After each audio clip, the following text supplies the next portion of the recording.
Hello friends, कहानियाँ किस्से channel में आपका स्वागत है। तो चलिए कहानी का अगला भाग शुरू करते हैं। फ्रेंड्स, पिछले भाग में पढ़ा था आकाश श्याम का भोजन तैयार करके आज जल्दी भोजन कर लेता है। भोजन करने के बाद उसने अपने लोहे के संदूक को खोला। उसमें उसने अपने सगाई के बाद और शादी के पहले नंदिनी के द्वारा उसे भेजे हर एक पत्र को संभाल कर रखा था। करीब 2 दर्जन पत्र रहे होंगे। उसने सिलसिलेवार एक एक पत्र को पढ़ना शुरू किया। पत्रों को पढ़कर उसे विश्वास नहीं हो रहा था कि नंदिनी ने उसके साथ ऐसा धोखा किया होगा। जैसे जैसे वह पत्र पढ़ता गया, उसके मन में नंदिनी के प्रति घृणा का भाव कम होता जा रहा था।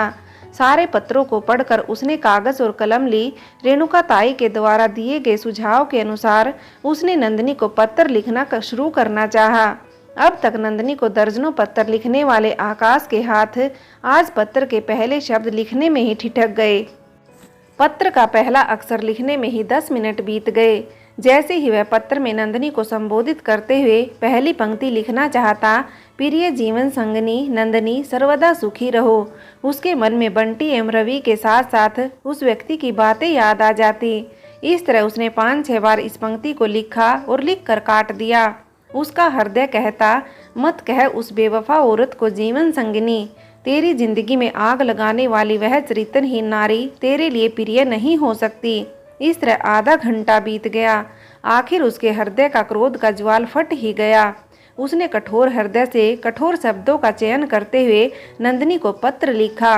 मेरी जिंदगी को तबाह करने वाली बेवफा नंदिनी, तुम भी हमेशा दुखी रहो। शादी से पहले तुम पर जो भरोसा किया था, अब वह पुरानी बात हो गई है। घर से लौटते समय तुम्हारे चाल चलन के बारे में तुम्हारे स्कूल के दोस्त बंटी और रवि से जानकारी मिली। यही नहीं, तुम्हें जानने वाले एक अन्य अचेहे व्यक्ति से भी पता चला कि तुम उनके गांव के कई फौजी लड़कों को भी बेवकूफ़ बनाती रही हो। इस बात में कितनी सच्चाई है यह तुम जानो और तुम्हारा ज़मीर जाने। लेकिन तुम्हारे बारे में जो कुछ भी वे लोग बता रहे थे, यदि उसमें लैस मात्र भी सच्चाई है तो किसी भी पति के लिए ये बातें कष्टकारी होंगी। मैंने तुम्हारे ऊपर विश्वास करके बहुत बड़ी भूल की। अपने कानों से यह सब सुनकर अब तुम्हारा और मेरा संबंध हमेशा के लिए ख़त्म समझो। फिर भी तुम्हें अपनी बात स्पष्ट करने का एक आखिरी मौका और देता हूँ। तुम अपने दिल पर हाथ रखकर और गोलू जू की सौगंध खाकर मुझे लौटती डाक से सच सच बताना कि इन सब बातों में कितनी सच्चाई है। बंटी जैसे कितने और युवाओं के जीवन को तुमने आज तक नष्ट कर दिया है, यह सबसे अच्छा तुम बता सकती हो। ध्यान रहे इस बात का, मेरे माँ बाप को कभी भी पता नहीं चलना चाहिए, अन्यथा मैं तुम्हारे घर वालों को भी तुम्हारी एक एक बात सच बता दूंगा। यदि तुमने 1 माह के अंदर अपना जवाब नहीं दिया तो मैं यही मानूंगा कि बंटी और रवि तुम्हारे बारे में सच ही कह रहे थे। यदि वे तुम्हें झूठा बदनाम कर रहे हो तो तुम्हें उनके खिलाफ कानूनी कार्रवाई करनी चाहिए। अगर इस पत्र के मिलते ही तुम्हारा जवाब न मिला तो मुझे भ्रमित करने वाली तुम्हारी यह जवानी जिंदगी भर के लिए तुम्हारे लिए जलती जवानी बन जाएगी। तुम जिंदगी भर तड़फती रहोगी। उचित जवाब न मिलने पर ठीक 1 माह के बाद मैं तुम्हारे साथ साथ गृहस्थ जीवन का त्याग करके सन्यासी बन जाऊंगा। ऐसी चरित्रहीन नारी के साथ जीवन यापन करने से अच्छा होगा शेष जीवन चलता भिखारी जैसा ही कट जाए। एक अभागा पति, आकाश मटियाला। पत्र लिखते लिखते आकाश के आंसुओं से सारा पत्र गीला हो गया था। पत्र की स्याही भी पूरी तरह फैल गई थी। आकाश ने पत्र को किसी तरह बंद किया और एक सादे लिफाफे में पत्र डालकर उसे अच्छी तरह चिपका दिया। इंसान जब चिंता में हो तो उसे नींद भी कम आती है। शायद इसलिए आज आकाश की नींद ब्रह्म मुहूर्त में ही खुल गई। स्नान ध्यान के बाद आकाश ने थोड़ी देर पूजा पाठ की, लेकिन आज उसका मन ईश्वर के प्रति भी एकाग्र न रह सका। उसके बाद आकाश ने नाश्ता बनाया और ड्यूटी के लिए अपने लिए दिन का टिफिन तैयार किया। उसने नाश्ता भी कर लिया, लेकिन आज समय बहुत लंबा लग रहा था। पहले वह 9:30 बजे ड्यूटी पर जाता था, लेकिन आज वह 9 बजे ही ड्यूटी पर जाने के लिए तैयार हो गया। नंदिनी के लिए रात में लिखा पत्र जेब में रखकर वह ड्यूटी के लिए निकल गया। फैक्ट्री जाने वाले रास्ते में ही डाक घर पड़ता था। आकाश ने डाक घर पर साइकिल रोकी। वहां से उसने डाक टिकट लिया और उस लिफाफे पर चिपकाकर लिफाफे को पत्र पेटी में डाल दिया। इसके बाद वह अनमने ढंग से फैक्ट्री की ओर चला गया। आकाश न्यू डायमंड फैक्ट्री में पिछले 5 वर्षों से काम कर रहा था। वहां उसे सभी कारीगर पंडित जी कहकर पुकारते थे। शादी के लिए घर जाते समय सभी ने उसे ढेर सारे उपहार देकर भेजा था। आकाश के मन में आया कि ये सब लोग शादी की मिठाई की बात तो करेंगे ही, उनको क्या बताऊंगा। सच बताऊंगा तो अपनी ही हंसी होगी। इसलिए उसने इस मुसीबत से छुटकारा पाने के लिए झूठ का सहारा लिया। वह कुछ जल्दी ही घर से ड्यूटी के लिए निकला था, लेकिन रास्ते में फकीर चंदनाई की दुकान पर जाकर उसने अपने सर के बाल मुंडवा लिए। फैक्ट्री में इस तरह पहुंचते ही प्यार दोस्तों ने पूछा, अरे पंडित जी, सब खैरियत तो है? घर से कब लौटे? शादी ठीक ठाक निपट गई? आकाश ने अपने मन में इन सभी प्रश्नों के उत्तर पहले से ही सोच रखे थे। वह बोला, क्या कहूँ भाइयों, मैं तो जैसे लुट गया हूँ, बर्बाद हो गया हूँ। शादी तो हो गई, लेकिन शादी के तीसरे रोज ही बीवी को सांप ने काट लिया। शहर से अस्पताल दूर था, बेचारी ने रास्ते में ही दम तोड़ दिया। इसलिए ड्यूटी पर पहुंचने में भी मुझे देरी हो गई। क्या कहूँ, भगवान को यही मंजूर था। आज यही उस अभागिन का मासिक श्राद्ध दिया है। मुझे माफ़ करना, अब मैं आप लोगों का मुंह मीठा कराने लायक भी नहीं रहा। आकाश ने यह बात इतने दारुण भाव से कही कि सभी साथियों को उसकी बात पर विश्वास हो गया। वैसे भी हिंदुओं में मुंडन संस्कार के बाद सर मुंडवाने का संबंध किसी निकट संबंधी के गुजर जाने से ही होता है। इस तरह आकाश ने भी झूठ बोलकर इस समस्या का निदान कर लिया। सभी साथियों ने आकाश के साथ घटी इस अप्रिय घटना पर शोक एवं खेद जताया। जल्दी ही इस बात की सूचना फैक्ट्री मालिक को भी पता चल गई।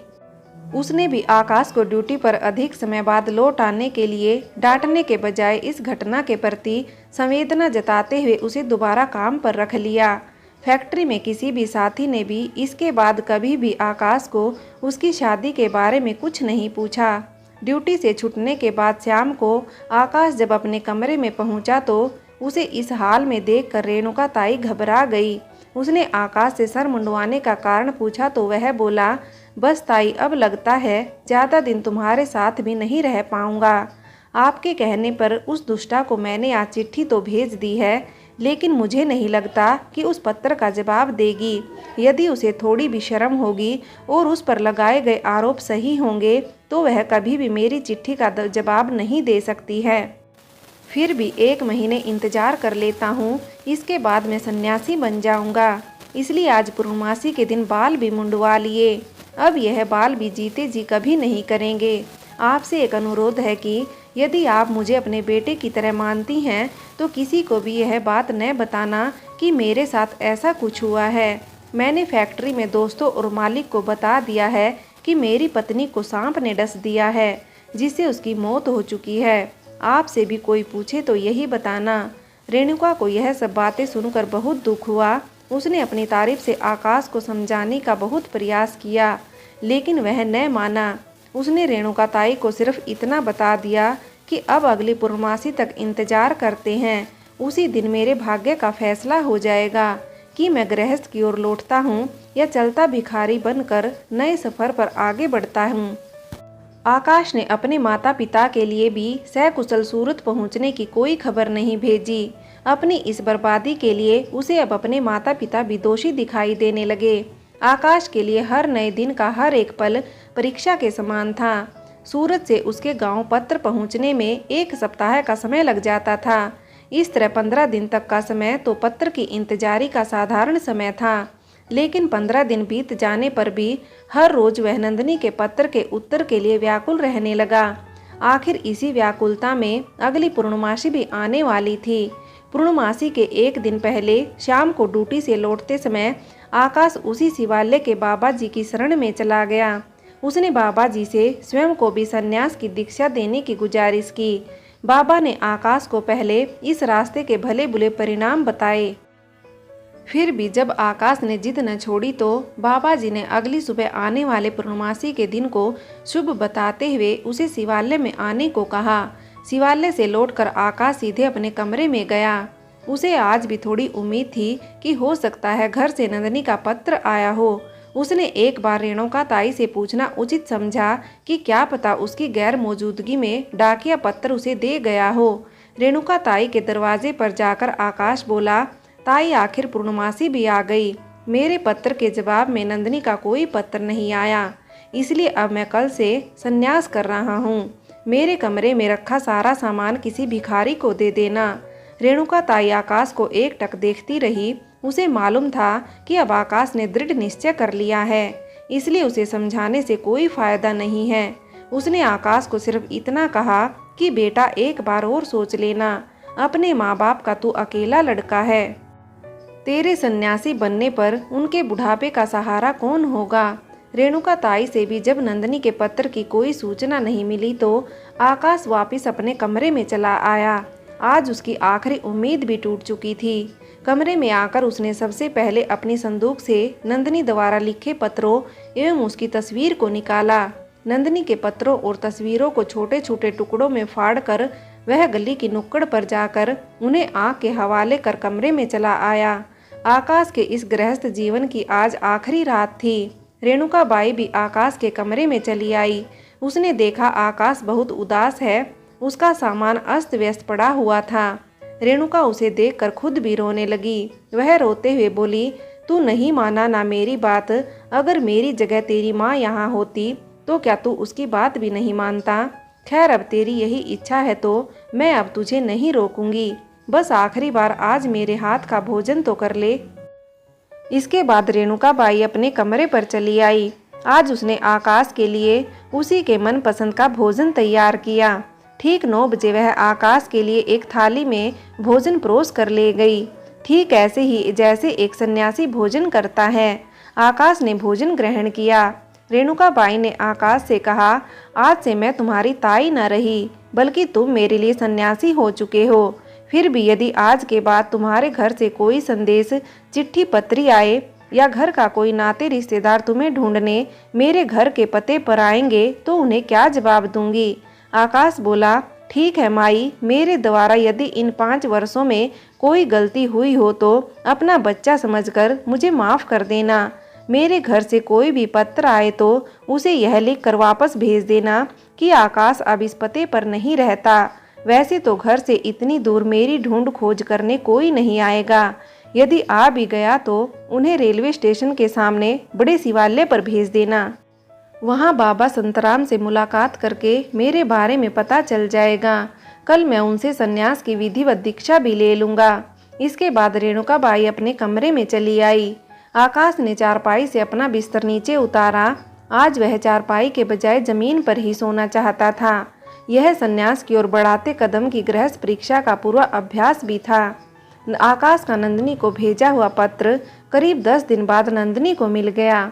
शाम के समय डाकिये ने नंदिनी के ससुर को चिट्ठी देते हुए कहा था, पंडित जी, आकाश की बहू की चिट्ठी है। बहू की चिट्ठी थी तो आकाश के पिता मनीराम ने पत्र बहू को दे दिया। शादी के बाद आकाश का नंदिनी को भेजा यह पहला पत्र था। पत्र देखकर नंदिनी का दिल बलियां उछलने लगा। आकाश शादी से पूर्व भी बहुत सुंदर शब्दों में उसे पत्र लिखता था। अब तो पत्र में मिठास और बढ़ गया होगा। यह सोचकर नंदिनी भागकर अपने कमरे में गई। वहां जाकर उसने फौरन आकाश का पत्र लिफाफे से बाहर निकाला। लेकिन यह क्या, पहली ही लाइन पढ़कर नंदिनी का उत्साह ठंडा पड़ गया।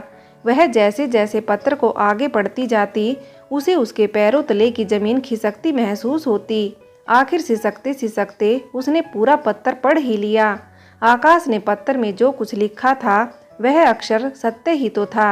नंदिनी ने वास्तव में बंटी जैसे कई लड़कों पर अपना जादू चलाया और कई दिनों तक उन्हें अपने इशारों पर नचाया भी था। पत्र लेकर जब नंदिनी अपने कमरे में गई तो मनीराम ने आकाश की माँ को भी आकाश का पत्र आने की सूचना दे दी। आकाश की माँ खुशी से मानो झूम उठी थी। वह बोली, बहू को बुलाओ, वह भी आस में बैठी है कि आकाश की सार खबर कब आएगी। वह भी चिट्ठी को सुन लेगी तो उसे भी तसल्ली आ जाएगी। यह सुनकर बूढ़ा बोला, अरे आकाश की माँ, पत्र तो बहू के नाम आया है। आजकल के लड़के शादी के बाद माँ बाप से बड़ा पत्नी को समझते हैं। पत्र बहू के नाम आया है। यह सुनकर आकाश की माँ को थोड़ा बुरा जरूर लगा, लेकिन उसे बूढ़े को समझाते हुए कहा, आकाश के पापा, तुम भी तो अपनी बात याद करो। नई नई शादी है, इसलिए आकाश ने बहू के नाम से ही पत्र भेजा होगा। हमारे लिए भी पत्र में 2 अक्षर तो लिखे ही होंगे। मेरे आकाश की सार खबर मिल गई, ये भी बहुत बड़ी बात है। नंदिनी को पत्र को पढ़े 1 घंटे से भी अधिक का समय हो गया। वह इसी सोच में डूबी थी कि अब सास ससुर को पत्र के बारे में क्या बताएगी। वह आकाश के बारे में सच सच बताती है तो उसकी पोल खुल जाती है। उसे अपने बीते हुए दिन रह रहकर याद आते और वह स्वयं को दोषी मानकर अकेली बैठी आंसू बहाती जाती थी। कभी वह सोचती कि आकाश को पत्र लिखकर अपनी पूर्व की गलती के बारे में सच सच बता दे, लेकिन अगले ही पल वह सोचती क्या आकाश यह सब पढ़कर उसे माफ कर देगा। कभी वह बंटी और रवि को कोसती जिन्होंने उसकी वैवाहिक जिंदगी को उजाड़ दिया। आकाश की माँ ने इस बीच घर के कई सारे काम निपटा लिए। उसने शाम के भोजन के लिए सब्जी काटी तथा चूल्हा जलाकर चाय तैयार कर ली। मनीराम और उसने चाय पी और बहू को भी चाय पीने के लिए आवाज़ लगाई। इसके बाद उसने सब्जी चूल्हे में चढ़ाई और आटा गूंथने लगी। नंदिनी की हिम्मत नहीं हो रही थी कि वह किस मुंह से सास ससुर के सामने जाए। वह सोच में डूबी थी, यदि हकीकत में आकाश ने कोई ऐसा वैसा कदम उठा लिया तो क्या होगा। मेरी वजह से इन दोनों का बुढ़ापे का सहारा भी हमेशा हमेशा के लिए इनसे दूर चला जाएगा। इसी धुन में वह सासू की चाय के लिए उसे दी गई आवाज़ भी भूल गई। मनीराम ने बुढ़िया से कहा, आकाश की माँ जरा जाकर देखना कहीं बहू सो तो नहीं गई, चाय पीने भी नहीं आई अभी तक। आकाश की माँ को मनीराम की बात में कुछ सच्चाई लगी। वह बहू को आवाज़ देते हुए उसके कमरे के पास चली आई। नंदिनी के कान में जैसे ही सास की आवाज़ दोबारा सुनाई दी, उसने तुरंत पत्र को सिरहाने के नीचे छिपा दिया। अपने आंसुओं को दुपट्टे से पोंछकर वह कमरे के दरवाजे के पास आ गई। उसकी सास उसका चेहरा देखकर भांप गई कि नंदिनी अभी तक रो रही थी। उसने सोचा हो सकता है नई नई शादी हुई है, पत्र पढ़कर इसे आकाश की याद आ गई होगी। बहू शायद इसलिए रो रही होगी। इसलिए उसने नंदिनी से पूछा, बहू रो क्यों रही हो, सब ठीक है ना? आकाश ठीक ठाक पहुंच गया था ना ड्यूटी पर? नंदिनी क्या जवाब देती? उसने सिर नीचे कर लिया। सास ने समझा बहू शर्मा रही है। वह बोली, पगली शर्माया ना कर, मैं तो तेरी माँ जैसी ही हूँ। अच्छा चल पहले चाय पी ले। उधर तेरे ससुर जी आकाश की सार खबर सुनने को बेचैन हो रहे हैं।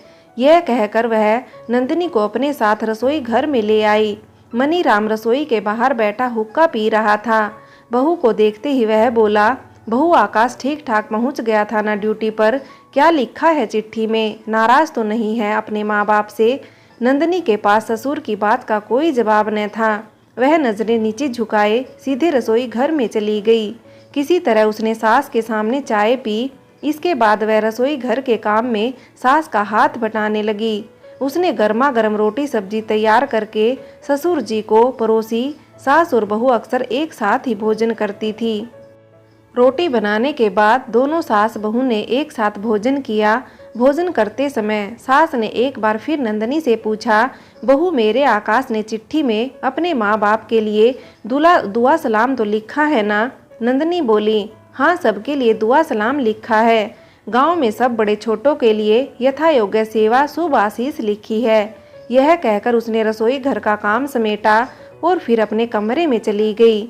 मनीराम ने सोते समय बुढ़िया से पूछा, आकाश की माँ, बहू से पूछा तूने आकाश ठीक है ना? न जाने क्यों आज मन में उल्टे उल्टे विचार आ रहे हैं। कहीं आकाश अपने माँ बाप से नाराज तो नहीं हो गया? गलती से मैंने उसे एक दिन ड्यूटी पर जाने के लिए कह दिया था। आजकल के लड़के माँ बाप की बातों का बहुत जल्दी गलत अर्थ निकालते हैं। आकाश की माँ बोली, बहू का चेहरा भी उदास लग रहा था। वैसे मैंने पूछा तो कह रही थी कि आकाश ने अपने माँ बापू और गांव के हर छोटे बड़े के लिए भी दुआ सलाम भेजी है। इससे ज़्यादा बहू से पूछना भी ठीक नहीं होगा।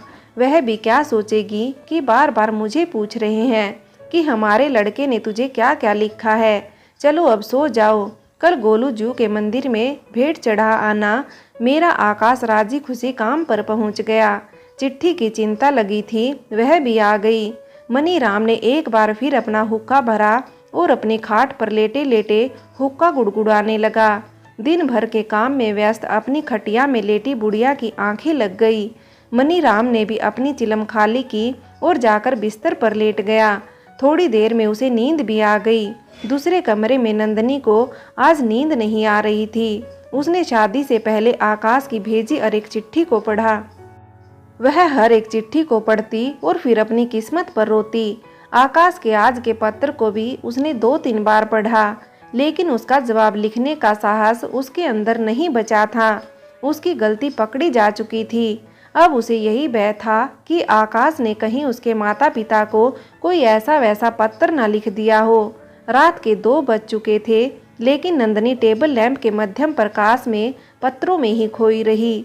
रात्रि के अंतिम प्रहर में उसे भी हल्की सी नींद आ गई और पत्रों को अपने सिंगारदान में रखकर वह रोते रोते सो गई। अगली सुबह नंदनी समय से कुछ पहले ही उठ गई। अब तक घर में उसकी सास सबसे पहले उठती थी। आज उसने सुबह सुबह उठकर पालतू जानवरों को चारा डाल दिया। उसने सुबह के नाश्ते की तैयारी की। अब सास ससुर की भी नींद खुल गई थी। नंदनी ने उनके लिए चाय बनाई और सुबह की चाय पीकर सब अपने अपने काम में लग गए। नंदनी और दिनों की अपेक्षा आज अपने काम को तसल्ली से कर रही थी। ऐसा लग रहा था कि उसमें बचपना के बजाय प्रौढ़ता के लक्षण आ गए हैं। एक रात में ऐसा परिवर्तन देख सास ससुर भी अचंभित थे। रवि की फसल की बुआई का समय था। नाश्ता करने के बाद नंदनी के सास ससुर बैलों की जोड़ी और हल लेकर खेत जोतने के लिए निकलने लगे। नंदनी कभी भी सास ससुर के साथ खेतों में नहीं गई थी। वह घर के काम देखती और सास ससुर यह सब काम देखते थे। आज उसने भी सास के से उनके साथ खेत में चलने की जिद की। सास बोली, नहीं बहू, अभी तुम्हारी शादी को 2 महीने भी नहीं हुए। अभी से खेत में काम करोगी तो दुनिया क्या कहेगी। देखो अभी से नहीं बहू को घर से बाहर काम पर भेज दिया। यह कहकर उसके सास ससुर खेतों की ओर चले गए।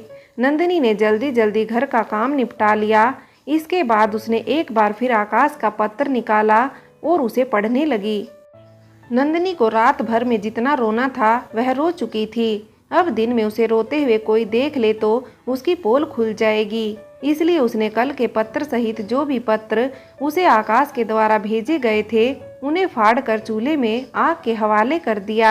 अब उसने दृढ़ निश्चय कर लिया कि मैं न तो किसी को कल के पत्र में लिखी आकाश की बात बताऊंगी और न आकाश के लिए उसका दूसरा पत्र आने तक कोई पत्र ही भेजूंगी। नारी का स्वभाव प्रकृति ने कुछ ऐसा ही बनाया है। नारी के हृदय को समझना संसार में सबसे जटिल कार्य है। नारी से उसके हृदय में छिपे राज को कोई तब तक मालूम नहीं कर सकता जब तक वह उस बात को राज रहने देना चाहती है। नंदनी भी इस विलक्षण प्रतिभा की घनी थी। उसे यह मालूम था कि कोई भी पुरुष ज़्यादा दिन तक अपनी स्त्री से नाराज नहीं रह सकता।